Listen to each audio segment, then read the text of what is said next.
চোখে দেখতে পান না, পা মেপে সীমান্ত পারাপার 3 অনুপ্রবেশকারীর। 3 থেকে 4 মাস অন্তর অন্তর বাংলাদেশ যান, আবার ফিরে আসেন পশ্চিমবঙ্গে। গান গেয়ে ভিক্ষা করেই চলে সংসার। বাংলাদেশের সাতক্ষীরা জেলার বাসিন্দা আশেয়া শামসুর বেলাল। পশ্চিমবঙ্গে তাদের অবাধ যাতায়াত, তবে নেই পাসপোর্ট, রয়েছে শুধু পশ্চিমবঙ্গের আধার কার্ড। ভোট দেওয়ার সুবাদে পেয়েছেন সরকারি বাড়িও। কখনো থাকেন সেই বাড়িতে, আবার কখনো ফিরে যান নিজের বাসায় অর্থাৎ বাংলাদেশে। হ্যাঁ, যাতায়াত করি। 3 মাস সময় এখানে থাকি। যাতায়াত করি, এখানে আমার জায়গাও আছে। সে জায়গাটা হচ্ছে আমার ওই দাদু মারা যাওয়ার পরে আমার সে জায়গাটা এখন সে অন্য লোক দখলে নিয়েছে। আমার কাগজপাতি নেই, যে ডকুমেন্টস নেই। পাসপোর্ট রয়েছে? না না, আমাদের পাসপোর্ট নেই। তাহলে কিভাবে যাতায়াত করেন বাংলাদেশে? ওই যে বললাম, আমরা ঘুরতে ঘুরতে আসি যাই। মাংতে আসি আর মাংতে চলে যাই। গ্রাম পাড়া বেড়াতে চলে যাই। কিন্তু বাংলাদেশের সীমান্ত পার হতে গেলে তো সেক্ষেত্রে পাসপোর্ট প্রয়োজন। হ্যাঁ, পাসপোর্ট ওই কারোর বলি একটু পার করে যাও। বলে একটু পার করতে বললে। চোরাই পথে পার হন? হ্যাঁ, এটা বসিরহাট। বসিরহাটের?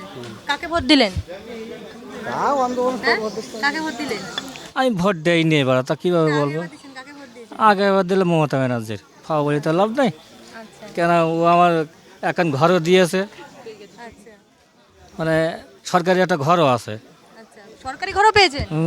দিদি, তাহলে আমরা আসি।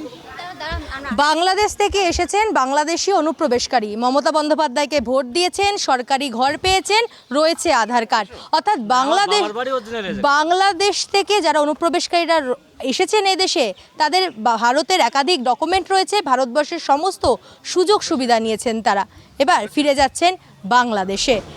বাংলাদেশে ফেরার জন্য হাকিমপুরের সীমান্তে হাজির হয়েছেন ওই 3 অনুপ্রবেশকারী। তবে প্রশ্ন উঠছে, পাসপোর্ট ছাড়াই এপার বাংলা ওপার বাংলায় যাতায়াত কিভাবে? কেন এতদিন ধরা পড়েননি তারা? কিভাবেই বা পেলেন ভারতীয় পরিচয়পত্র? কাদের আশকারাতে এত বাড়ন্ত?